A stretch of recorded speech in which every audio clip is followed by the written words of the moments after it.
Good morning, everyone. This is Matthew over Convenience Collision in Bangor, PA. This morning, I would like to follow up. We had a repair that we had done back, I believe we delivered it in January, and it was a Progressive claim, and Progressive refused to properly pay the claim. We had stated from the very first moment this vehicle should be a total loss. The appraiser refused to, wrote $30,000 and some odd dollars. Then we did a supplement, came back another $3,000 some odd dollars. All said and done, the total that Progressive claimed the repair would be like $11,000 and change, and they basically said we're not paying any more.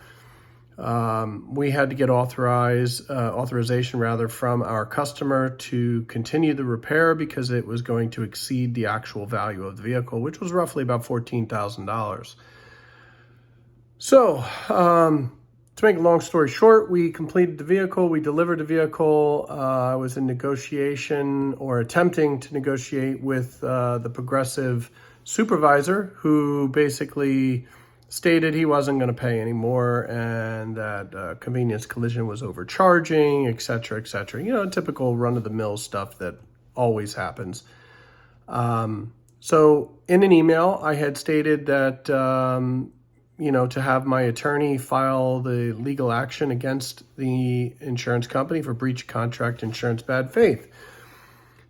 The next day, the insurance supervisor decided he was going to invoke Progressive's right to appraisal, which is perfectly fine. That's within the policy. And that basically states that if the customer and the insurance company cannot agree on the amount of the loss, or in this case, the amount of what the cost of repair should be, then Progressive can hire their independent appraiser, and the customer or the customer's agent hires an independent appraiser.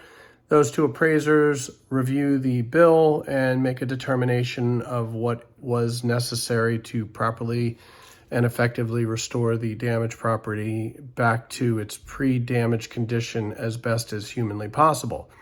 That being said, I would like to show everyone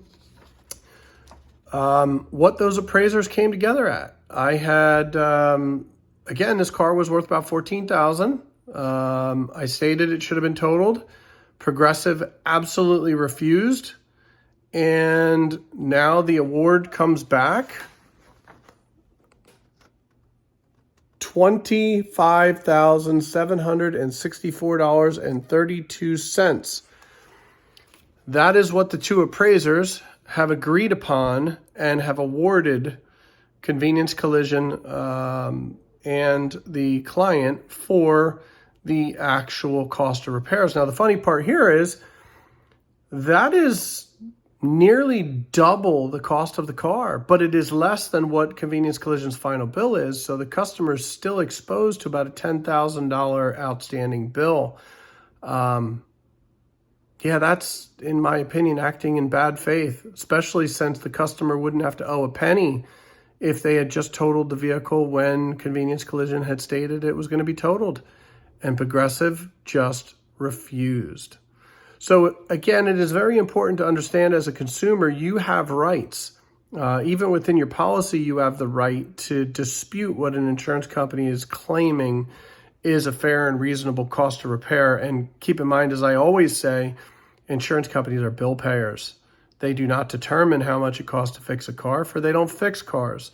The only people in this industry that can determine whether or not what a vehicle bill should be is the actual auto body collision center, because they are the ones who are actually repairing the vehicle. Insurance companies are just trying to pay as little as possible. If anybody needs any clarity on this, I'm not an attorney. I never represent myself to be an attorney. And if you need an attorney, you should hire an attorney. But I'll be more than happy to give my best explanation. Just reach out to me. Most of the people out there, it's conveniencecollision.com. You can find us on YouTube and Facebook as well. So hopefully this information helps somebody out there. You have a wonderful day. God bless you. Bye-bye.